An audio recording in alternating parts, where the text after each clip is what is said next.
Hey, welcome to Miles and Points Report for today, January 25th, 2024. It's a new year, my first time on this year. Yeah. And delighted to be First here. time in a long time. I haven't been. I've been traveling a bit. I was just got back from Thailand, so if I sound a little jet lagged, it's because I am. I'm Rudy Maxa. I'm a travel journalist and broadcaster, and I'm with my buddy Tommy Danielsen, who knows everything there is to know about hotel and frequent flyer miles and oh, he's an entrepreneur.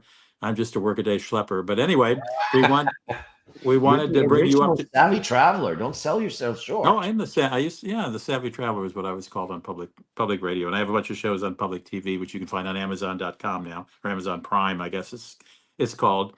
About 98 half-hour episodes on the world's great episodes. So just go in there and type Rudy Maxa in Venice or Paris or South Africa or wherever you want to go, and we may actually have a half-hour show that you might want to watch if you're going there for the first time. Okay, that's the only plug I have to give. But we've got a number of. Speaking of Venice, I have to interrupt you there. So the Venice episode is definitely worth watching, both of them. I think it's two of them, because you have Sarah, your lovely daughter, is with you traveling on that trip. It's funny you should mention that. It was in the first season. My daughter, I believe, had just graduated from college, or maybe was a senior. And I think I remember watching a show. I mean, I did watch after public television stations started getting complaints that this is so sick, this old guy with this young girlfriend. Yeah. And so I went back. I think I mentioned 3 times in the course of half hour, this is my daughter. But it was very funny that I got this panic call from public television saying, we're getting a lot of really bad blowback on that Venice show. And I went, what's the problem? Well, you and your girlfriend. I said, it's not my girlfriend, it's my daughter. Oh, well, Dallas station called in and some Christian people calling saying it's anyway. Enough about that. So we had about 5 or 6 things to talk about. A lot of stuff. We got 268 things to talk about. No, I just want to tell you, the first time I saw it, because back in the day I was a big fan of yours. I watched all of your shows back in the days. And, you got over that, yeah, right. Once you got to know me, right? I remember seeing that episode. It's like, wow, look at that old pig. And then you like you said, it took only like 30 seconds before you mentioned, it's his daughter. So yeah, well, some people not paying attention. That's some people were not paying attention, no, and I got all kinds of grief for it. Anyway, all right. So you're excited about SAS joining the Sky Team? I am. Since I live in Delta Fortress Hub, which is Minneapolis, St. Paul, and Delta is part of the same marketing airline group as SAS has joined. So that's nice. So I could use some miles on SAS when I go to see your mother. You can also fly them, right? They got a pretty decent program. I don't know what the schedule will look like, but my best guess is that SAS is going to join Sky Team at the end of this year. So from January 1st of next year is going to see it. But you're seeing that they are now starting to prepare for. And I apologize in advance for my voice. I was not partying all night screaming. I honestly have had some cold or whatever that might be, but so I apologize for that. I will, what's the news about this is that they have already started to make changes to their schedule and open up a route this summer already to Atlanta to start adjusting. So you will have a nonstop route to the world's largest airport in Atlanta. Will be operated by their Airbus A320 NEO. And so they will have the smaller equipment. And then from the winter program, they will start flying the Airbus 350, which they have a few things. And also the destinations that they have is in the U.S. It's, they're flying to Newark and JFK. They got 2 daily from JFK to Copenhagen, or 1 to each. I don't remember, but they have two daily from Copenhagen to New York. I don't remember which airport. They also have 2 daily to Chicago, which I'm sure that probably will change, don't you think? Because it's such a big United hub. Well, if the change would probably come to Minneapolis, St. Paul, which is not far from Chicago and is a Delta hub. Yeah, I don't know. They might say Chicago might be great business. Delta does serve, and right. They do let other airplanes land there. So, yeah. Right. and this is an interesting thing that they're starting. So they've already started a code share and also stuff with Delta already. So they have already made an agreement with Delta. So that transition has been accelerated already because of that. So you can buy a ticket now if you're going to Copenhagen. You can buy a ticket on Delta's website. I'm sure to get into Copenhagen. And will you get Delta miles if you fly SAS now? Doubtful until the integration is done, which I assume that will be accelerated till the end of the year for this year. Okay. All right. We wanted to talk a little bit about lounges, and as you know, last week they opened up the lounge at LaGuardia, and looking at the press release, they being Chase. Chase, yes, of course, Chase. My apologies. Chase has started has started to do their own. So this is a collaboration between the club, which is owned by Airport Dimensions, which are the same owner as also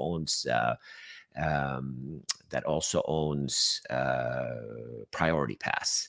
And so it's operated by them, and Chase has their lounges for that. So they've opened LaGuardia already, and we've seen a lot of report of people have been there the last week, and it started. You've also seen a report. It's really crowded. Yeah, I mean, right off the and it's supposed to be really big too. They say. I mean, it's two floors, I think. But, right. Yeah, early reports from some bloggers in the Northeast or in the East Coast said that it was already filled up. It was hard to get into. Right. And it's interesting to see that they also have, as you can see further down here, they have these private, they call the reserve suites that you can rent. It's very swanky. Yeah, and these reserve suites, they have you rent them for $2,200 to $3,000 depending on the size. For how long? For 3 hours. For $2,000 or something, 3 hours. $2,200, yes. Let's see. So what's the idea? People have business meetings there? Or? I think so, or maybe hang on. These are credit card shills. That's not what we wanted to see. We wanted to see the lounge. There's a picture underneath of it. It looks like a dentist chair. If you scroll down, right? That's the spa thing. It's okay. It's got something to do with that. Let me look up the thing. But these reserves, which are upstairs.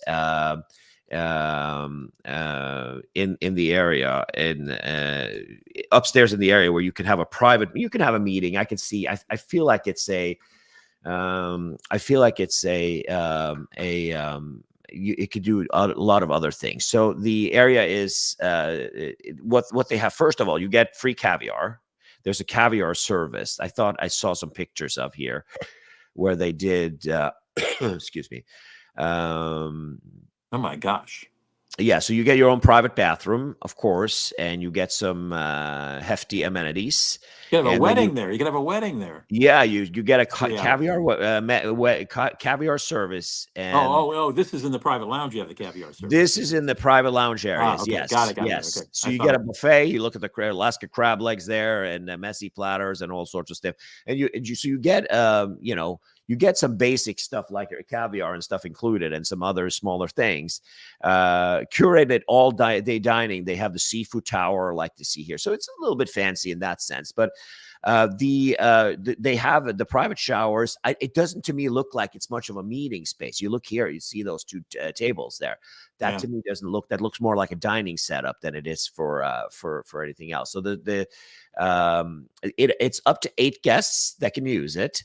And it's $2,200. If you wanted the largest one, then it cost a little bit more. It costs, as it says in this article, $3,000 for 3 hours, and then you have room for 16 people. Okay. So you can only have a small wedding there then. Yeah, so LaGuardia has always been the ugly duckling because of lounges. You had the United Lounge, and you had and then you have the Americans Lounge, and then you had the Continental Tiny Lounge, which was like a really, really small area. I think TWA had the lounge before they did, and now we see the Centurion Lounge, and now we have this with the new LaGuardia. But LaGuardia is kind of nobody goes to LaGuardia to hang out at a suite. You're so close to that airport from the city that I really don't see it. But it is now open for sure. Okay, and it's crowded, and they just opened one right on the heels of it in JFK. JFK was opened yesterday or 2 days ago. Okay. And the common denominator for this is that you need to have the Sapphire Reserve card in order to get into these lounges. Or if you have a priority pass, you get one free entry per year. How about a Capital X? How about the X one though?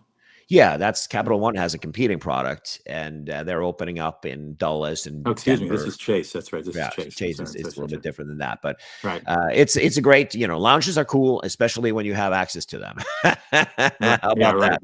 Yeah, Right. here's the JFK lounge, and it is in Terminal 4. And in Terminal 4, you have a bunch of airlines like Singapore and Etihad. And let me go to look. I had a window open that I accidentally, but who's in Terminal 4 at JFK?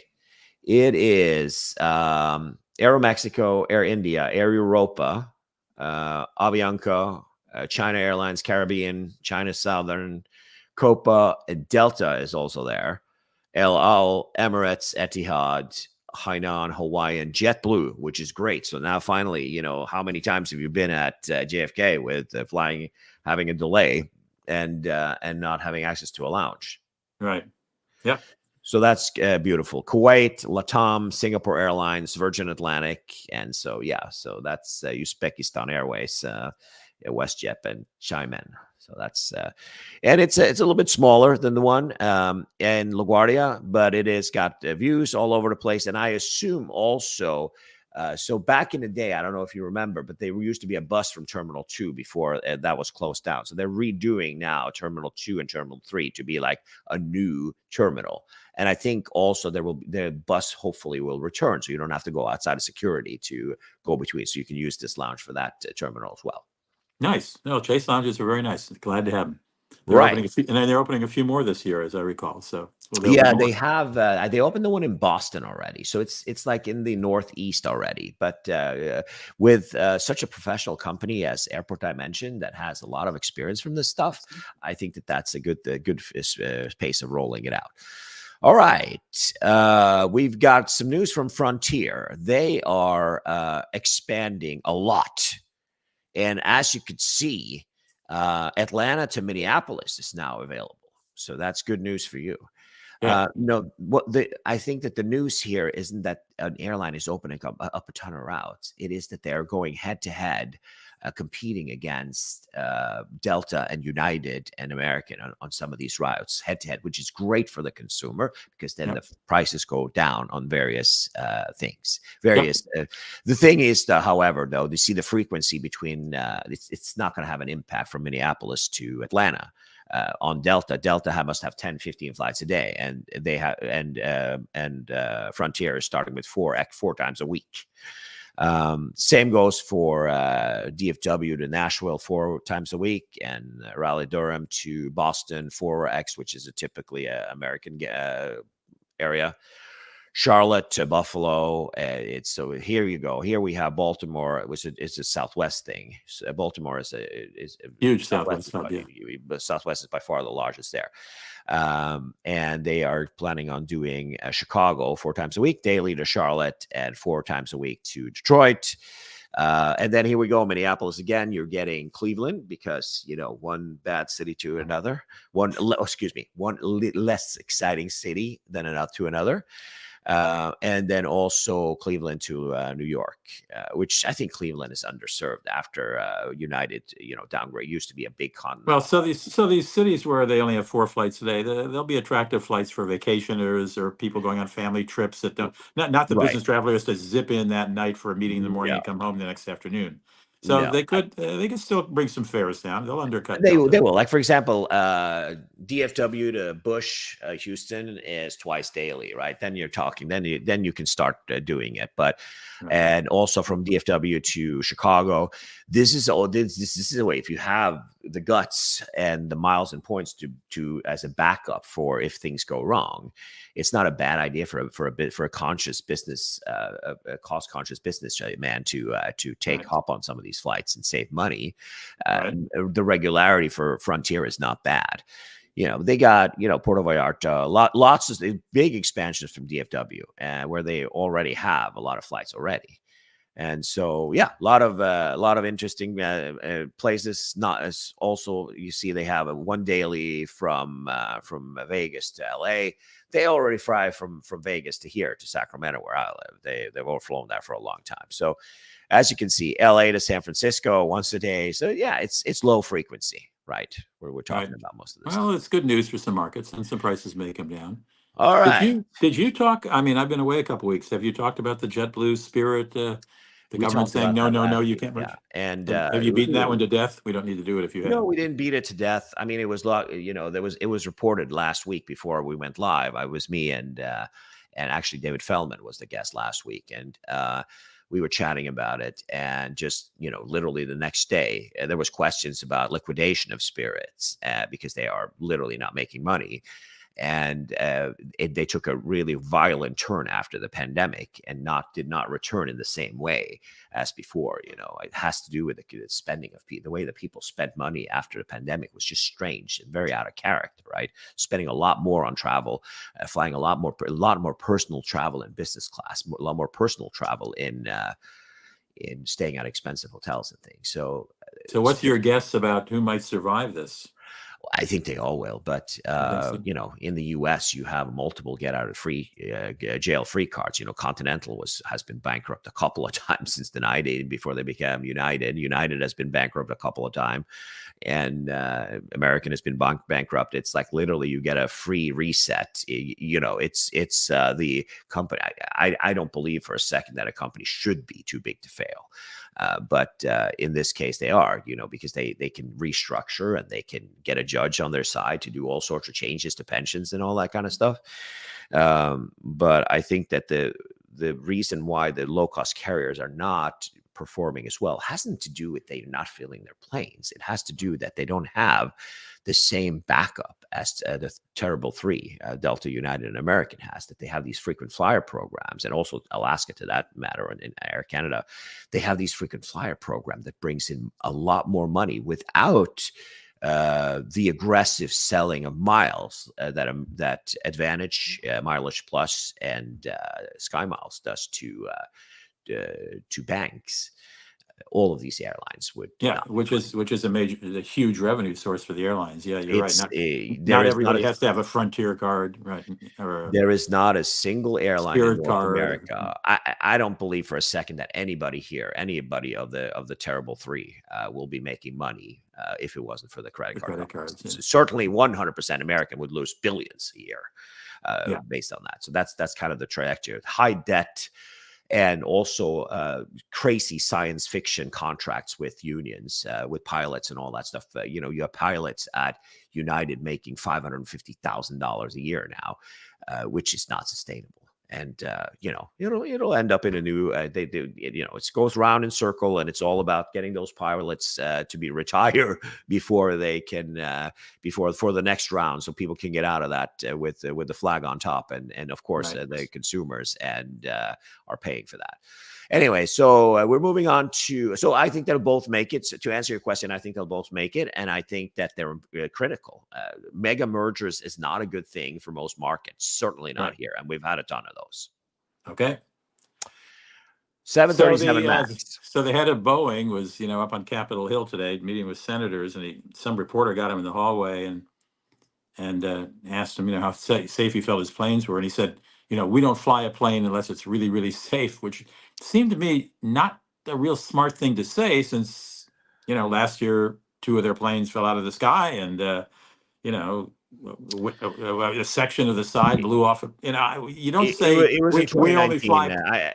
It was in 2019, and yes, I think that this guy there's a better quote than that. You don't say we don't fly anything that's not airworthy. No, you say you don't have a comment. Obviously right. He needs a little PR 101. Yeah, but right. And also in reality, everybody knows that I'm biased. I am a huge Boeing fan. I have lots of friends that used to work there, and some that still do. Not in a technical perspective now, but I have a really nice good friend of mine who worked on the 777 program with the world's most successful wide body airplane, and it's embarrassing. I don't know what to tell you. I mean, yes, the the training. There is a response. There's a responsibility at Boeing, but there's also a responsibility at the FAA. There's too much chumming going on, and the oversight. They have trusted these guys over so many years, and going back to the accidents that happen. I'm not afraid to step on a Boeing 737 Max or any other airplane for that matter, but I don't think anybody should be.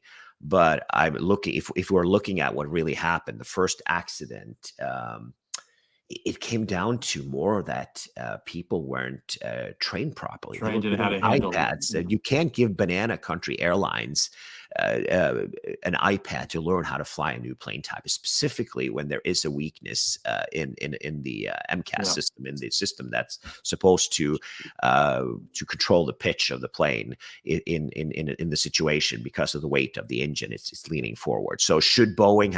I'm still claiming to this day, people are, oh, they should have designed one from scratch. Well, that might be true. A wide body, though, coming to market, in hindsight, yes, they should have done it. But there's nothing wrong by using electronics to move things around in an airplane. No, they should have trained pilots better. It's not Boeing's responsibility to do that. I know. It's the first accident with Lion Air was tragic, and you have to really sit down and get into it. And there just wasn't time for that with the altitude that they had. But when the first accident happened, there was so much focus and attention on it that every single Boeing 737 MAX pilot should have learned exactly what to do. I mean, I would if I was like, holy crap, my plane can go out of the sky, and if I'm at 6,000 feet, and this stuff happens, then I want to know what I need to know. The 17, 18, 20, 35, 40, 50 seconds I have, I need to know exactly what to do if it happens to my airplane while they fixed it. And so that didn't happen. And Ethiopian Airways, if you look at the report from the Ethiopian NTSB, right, that was, it was just baloney from one end to another. And both the NTSB here responded a year ago, a little bit more than a year ago, and also the European Commission, the French European Commission, that does kind of the same thing as the NTSB. And they said these pilots were lost in right after takeoff. There were so many things that happened. That plane would most likely have gone down regardless. And they hit a bird, and the bird hit one of the instrument reading pivot tubes that's supposed to get the air to come in to do the readings. They literally forgot to fly the plane. They were before the MCAS warning went off. They were already into trouble. So that's what happened. And it's not something that's unique to Ethiopian Airlines. I'm critical to them because they also had a 737 next generation, the generation that was from 1995 until the Max came out. They had one that went in the ocean right after takeoff in 2009 outside of Beirut. They tried to blame it on terrorism. With an Ethiopian, the airline tried to blame it on terrorism, but it was debunked out of proportion. It was complete pilot error, loss of awareness and loss of altitude because they got distracted. Things that shouldn't happen and stuff. So, but anyways, we are all the way up since you asked. But good news for Boeing now, and I think that honestly, I haven't heard anything about people being fired up there. As shareholders, I'm not a shareholder, but I think the shareholders should have a little guts. You know who's the chairman of the board up there? No.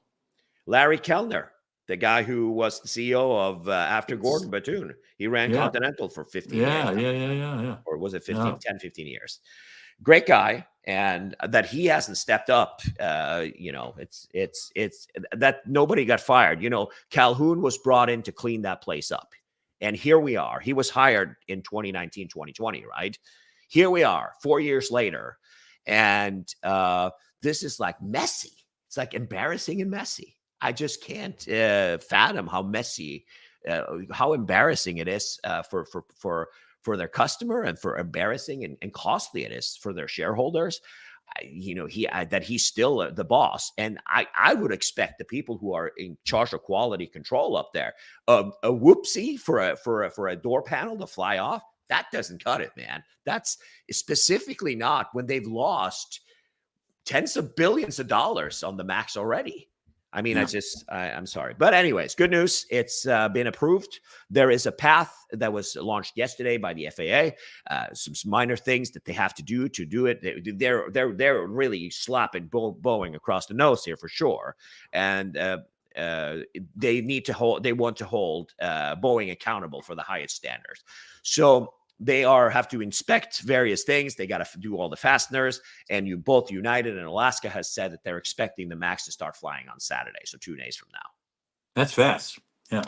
Well, they've had them on the ground for a while, so it's apparently it takes 10 hours. I heard one news report. It takes 10 hours per plane to make sure that they're all those many of the nines, those bolts are tight. And I mean, at the end of the day, outsourcing, Boeing did outsourcing. They got the guys in Kansas. And I don't know, who do we blame here? Do we blame management? Yes, absolutely. Managements are in charge, but we also blame unions because they press so hard, and Boeing needed to lower their costs. So they moved the production to to the south, to like South Carolina or some stuff like that, or Charlotte. I don't know where they are. They're like down there somewhere in the south and making some airplanes. And they moved the headquarters first to Chicago, then they moved the headquarters to DC. I just know what the hell they're doing, but it obviously has big, you have a duopoly now, but the Chinese are kind of moving in. So there's a lot to be said about that, even though they haven't gotten real far just yet. But this Boeing Safety Review Culture Report, that needs to be done, and it needs to be done properly. They need to, and I personally think that a round of firings is warranted up there. Okay, but good news I saw that you sent over to me, which I hadn't noticed, is that there's good news for Boeing. They just got an order for 737 MAX jets from EASA Airlines, EASA Air in India. Yes, yeah. And it came right on the heel of the panel blowing out. So it was sort of, it was lost in space. Yes, I saw that. If EASA could have waited a little longer, they probably could have negotiated a lower price for their 150 jets. But anyway, yeah, this airline. It's not Alaska. It's EASA Air. EASA, yes. Did I say Alaska? No, did I say EASA? It kind of looks a little bit like. I know. When you see it on type, it looks like just a K instead of an L. EASA, right. Yeah. Apparently, they want to expand rapidly in India and elsewhere, and they need some planes. So over the next few years, they're going to buy 150 Boeing, which good news for Boeing, since Airbus, as I recall, last year outsold them. Right, they did. They most certainly did. And we are also going to also worth noting that Boeing, moving to the next thing, is that Airbus also has their own problems. Right. They are now so they had the classic version of the excuse me, the classic version of the Airbus 320 series has these the extension of the wings that or these what's called a sharklet, the ones that kind of goes up in the air at the end to improve fuel burn. There was cracks in the wing observed on those, and now they found it also at all the NEOs, the newer versions of the Airbus 320. So they have to now the EASA, which I'm sure that we will also see the FAA do the same thing. They have ordered a directive where you have to inspect the wings for cracks. Okay. So, and then the NEOs were started manufacturing in a couple of years, so around the same time as the Max, a little bit before. But so it's newer planes there as well. All right, back to miles and points, which is interesting for us. This is good news for those with mortgages. That BILT is soon going to be offering you to earn miles and points on your mortgage payments. How about that? I knew they just got a big round of few $100 million in new financing, and they're now They valued did. as a $3 billion company. But Exactly, really, oh, well, and that's I couldn't be more happier. Our friends there, Dave Canty is one of the brightest guys in loyalty I know.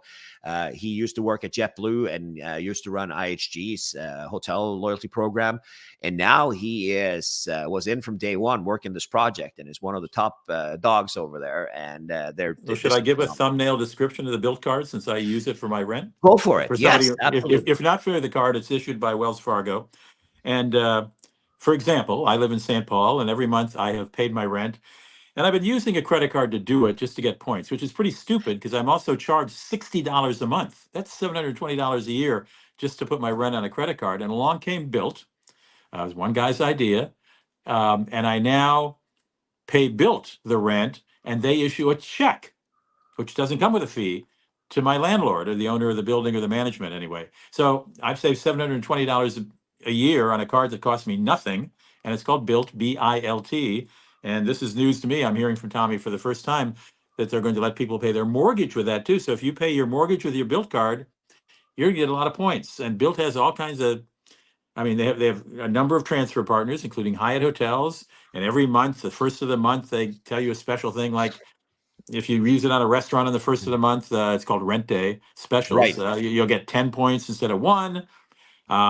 I became globalist on Hyatt this year because they had a deal with Hyatt that if you stayed within 3 months, if you stayed 20 nights, you could become a globalist instead of staying 60 nights a year.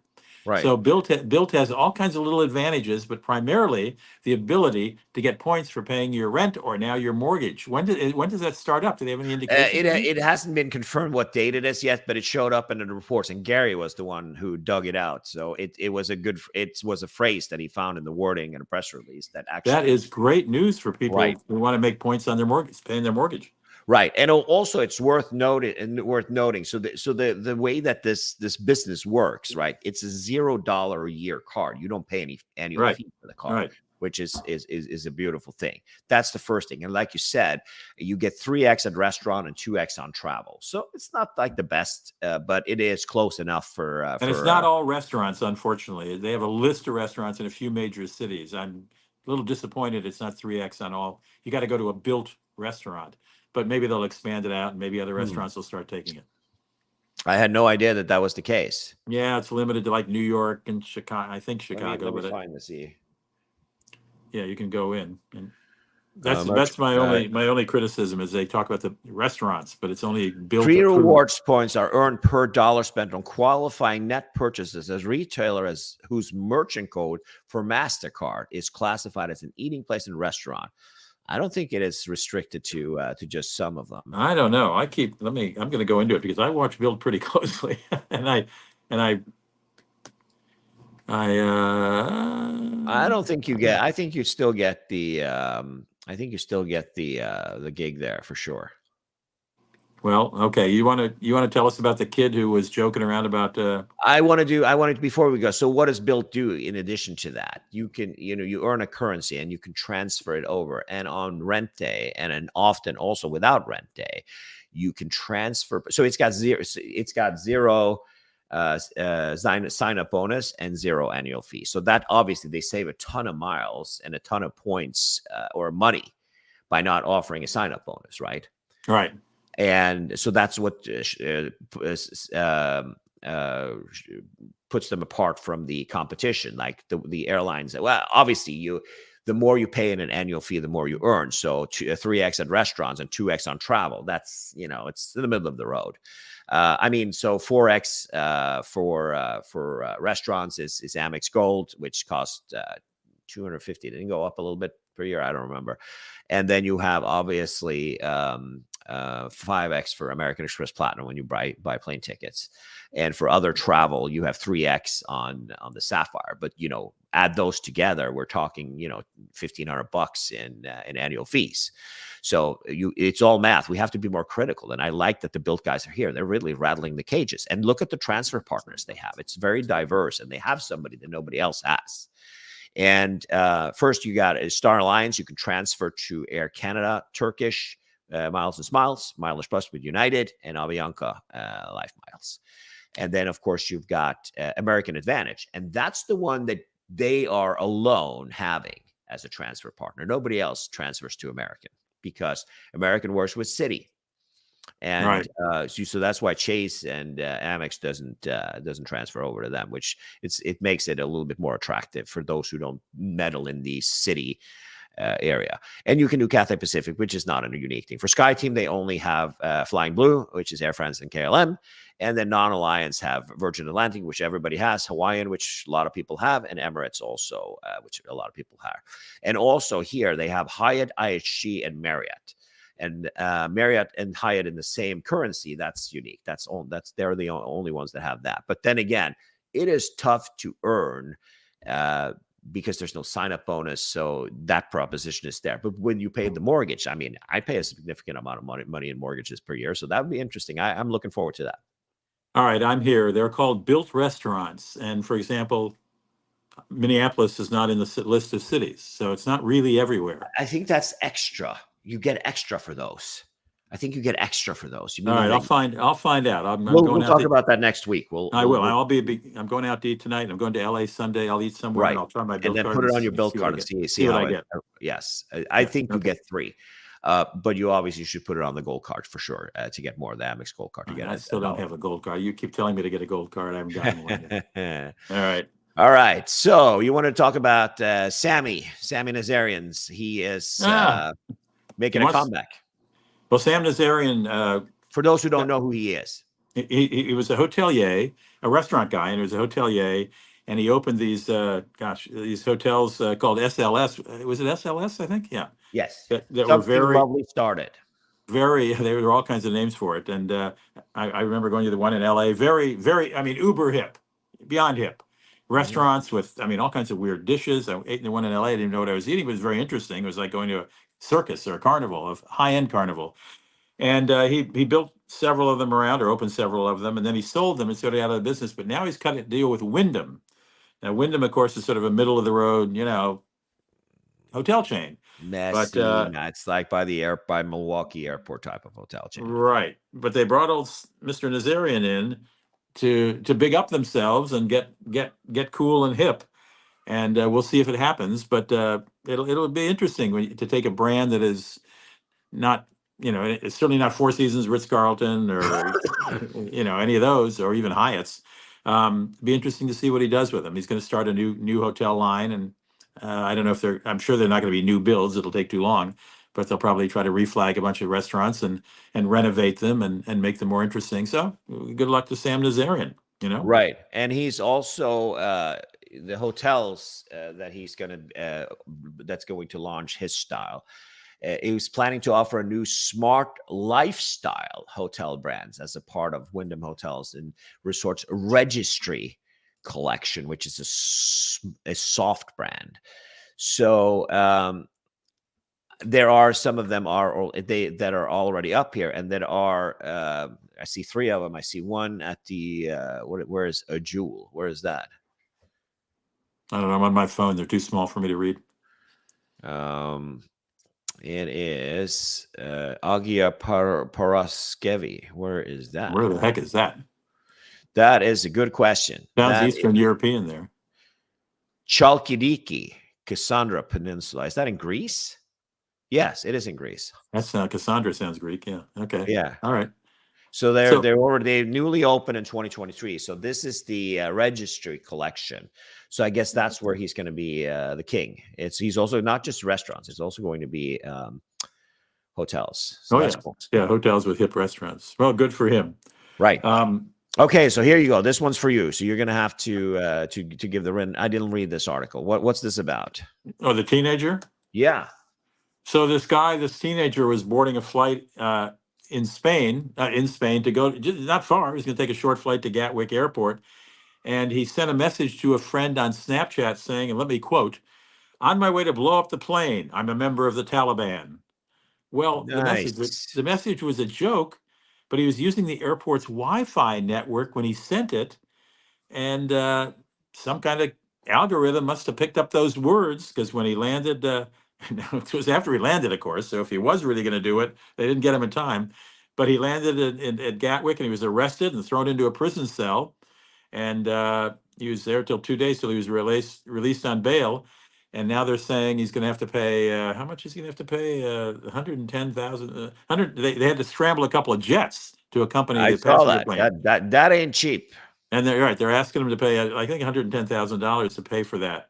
But what was interesting to me was that he made a joke on an electronic device that was going over the airport's Wi-Fi, and it got flagged.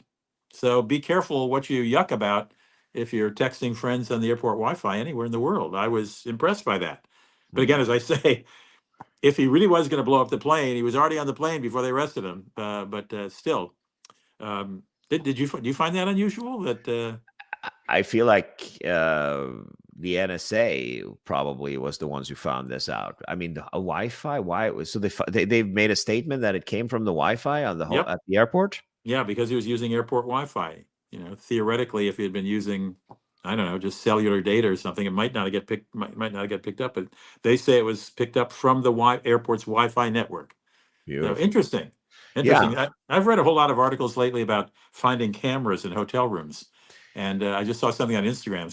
Somebody talking about going to Thailand and looking for cameras. Be careful about cameras in hotel room bathrooms and so on. But Yeah.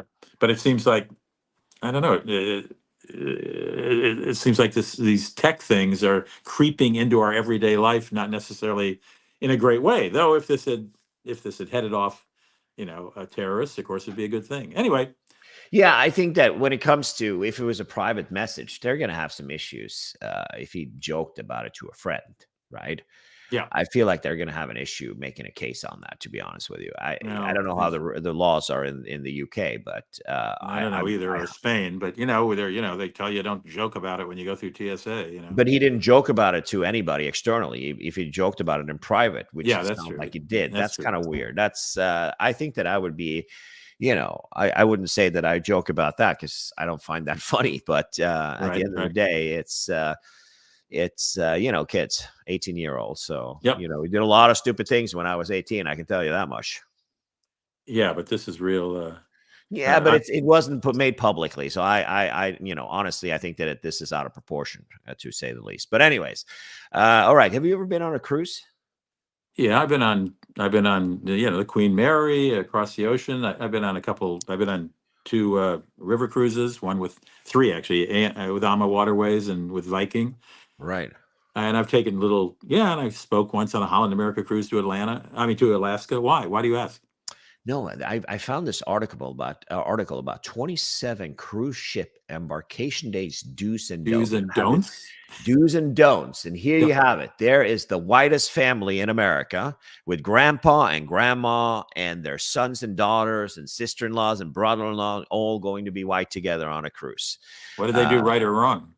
No, there is some advice here, and I wanted to just go through a couple of them and see what you Carrying say. your own booze on some cruise lines. Yeah, so they'll do search check your luggage. that you have the necessary paperwork and documentation. Okay, great. I think that would probably be a general rule for when you're traveling out of the country, right? Yeah, on any conveyance. Do not arrive at the pier early. Why is Many that? cruise line assign passengers a staggered time to arrive at the pier. Arrive early, and you'll just have to wait, often outside in the hot sun, without access to waters, restroom, and other necessities. Okay. How do you feel about that? Well, I guess I don't ever remember being assigned a boarding time, but maybe. Yeah, but you probably went on like super fancy because you're a fancy guy. You probably went on a fancy. Queen Mary isn't that fancy? And it's a big. I mean, maybe I just went with whatever time they told me to come, and I went. Wait a minute, you went on a cruise ship that was called the Queen and the Mary, both at the same time? Yeah. So, it's a Cunard line. Yes, I know what it is. I think Traeger has been on a couple of those. Who has been?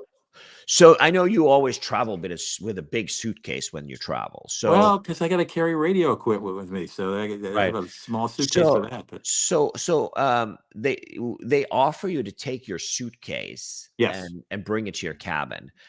They say don't relinquish your carry-on bag. I don't usually bring a check bag or big bag, but I just keep a little backpack with my laptop and stuff in there, and I give them everything suitcase wise, and I just keep a backpack for later. They're usually pretty efficient with that stuff. All right, do be prepared to go through security.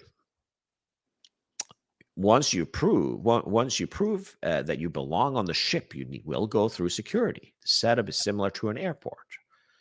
So don't bring a handgun. I mean, okay, it's not as similar to an airport. You don't have to take crap out of your bag and things like that. It's much more efficient. But you put your belongings in a screening belt and walk through a metal detector. Wow, the Points guy, they're really going to town on baby's first trip out of the house. And don't try to sneak any banned items aboard. You mentioned that. So that's, what is that, hooch? Yeah, they don't like you bringing your own liquor aboard, a couple bottles of scotch. They want you to buy water, because they want to make money off of water. Water? Oh my, I didn't know that. You're not allowed to bring,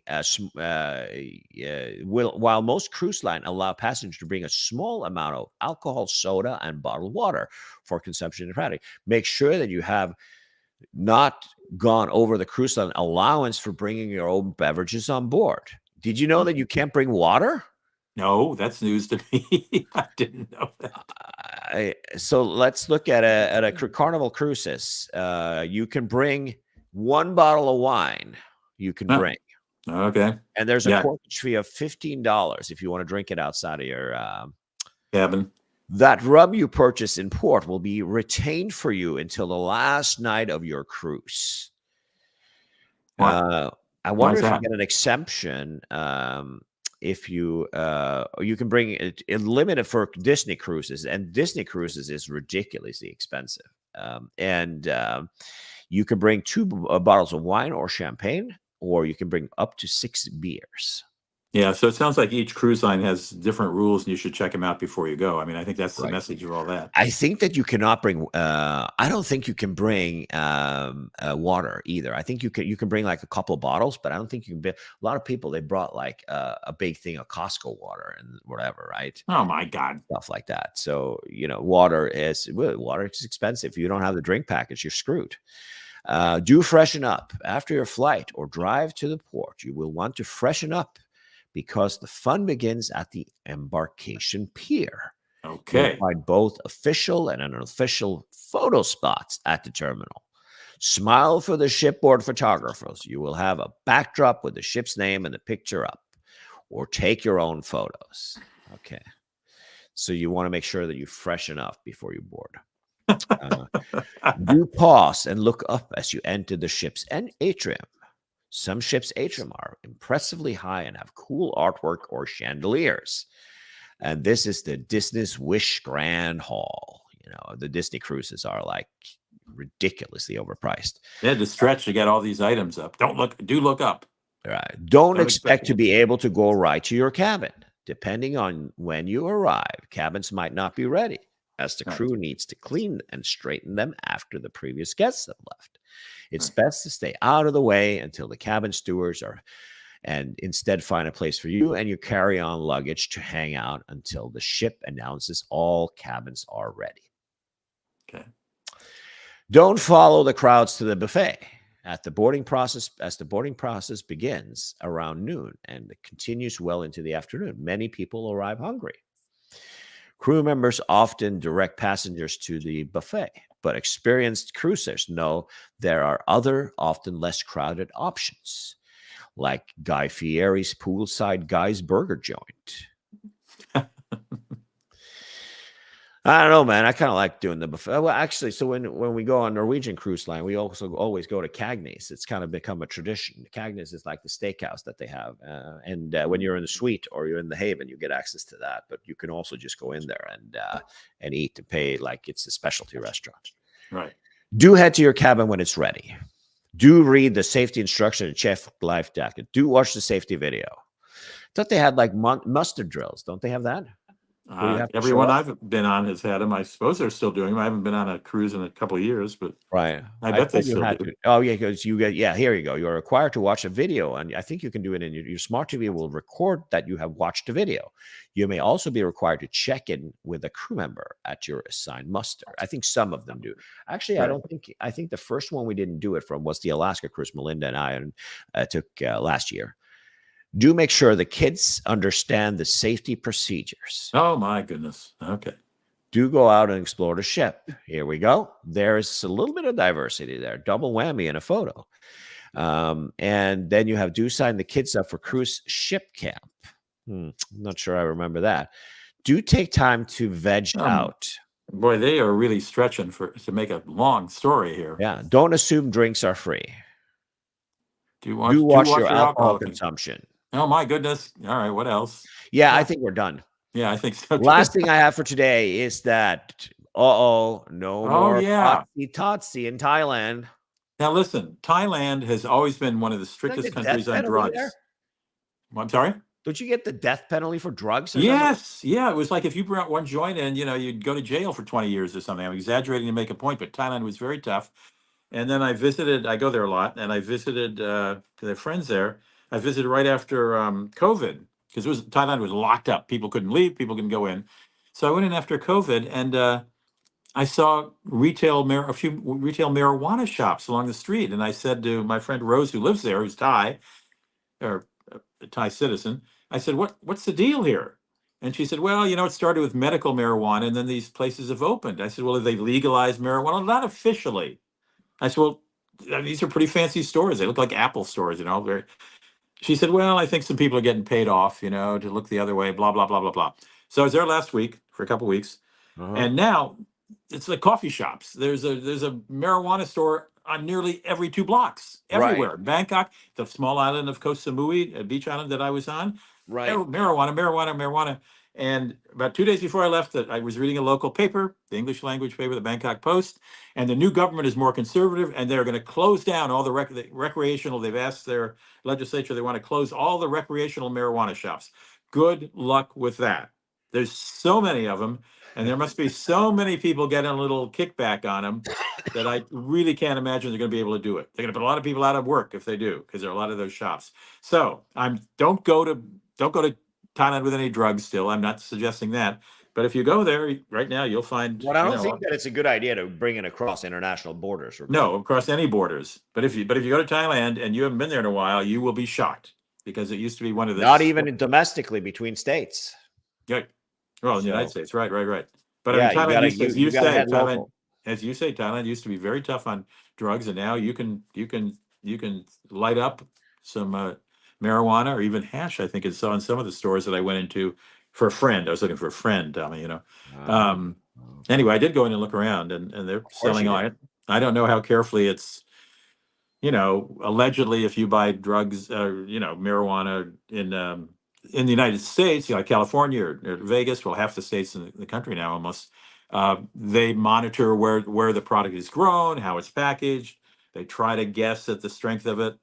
I don't know that you would have that same careful attention to detail in Thailand. So just be careful. I would not recommend buying drugs in Thailand. But anyway, you'll find them everywhere. And if you haven't been in a while, you'll be shocked.